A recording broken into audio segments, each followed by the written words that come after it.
According to the Quran, Jesus was a prophet of Islam. His followers were Muslims, and the gospel is the inspired, preserved, authoritative word of Allah. But when we go to our earliest records, we find Jesus claiming to be the divine Son of God who would die on the cross for sins and rise from the dead. Jesus' followers proclaimed him as their risen Lord.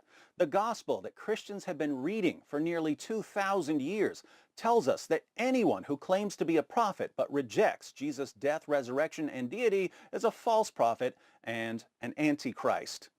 So if the Quran is right about Jesus, why does all of the available evidence tell us that the Quran is wrong about Jesus?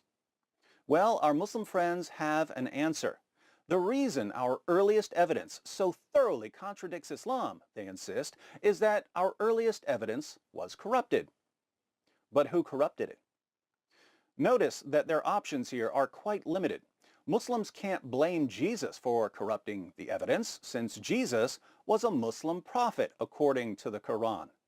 Nor can they blame Jesus' original disciples for corrupting the evidence, since Jesus' original disciples were devout Muslims according to the Quran.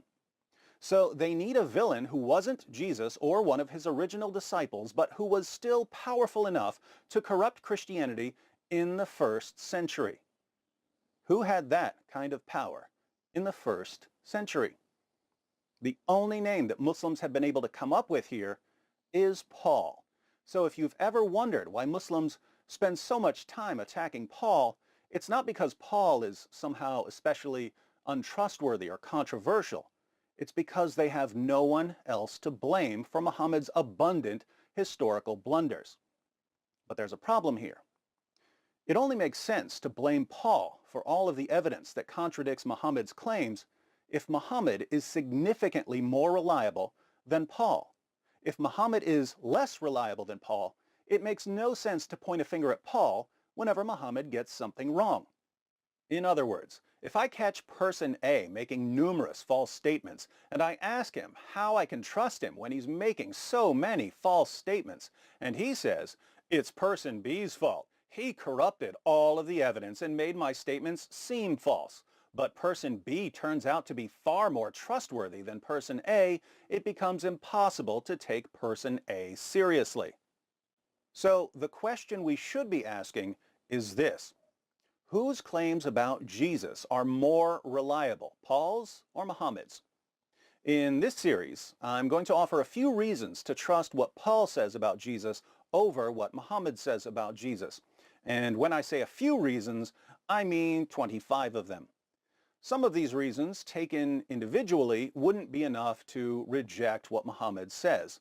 But when we consider all of the reasons together, it's pretty clear that Muhammad's claims about Jesus are about as reliable as a CNN special on the origins of Islamic terrorism.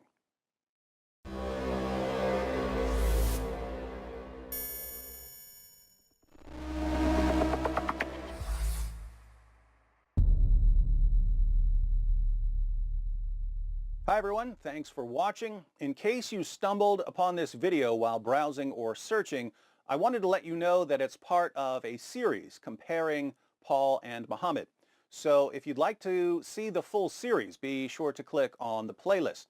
If you're already in the playlist, you're about to see that we have much earlier records for Paul's life than for Muhammad's life.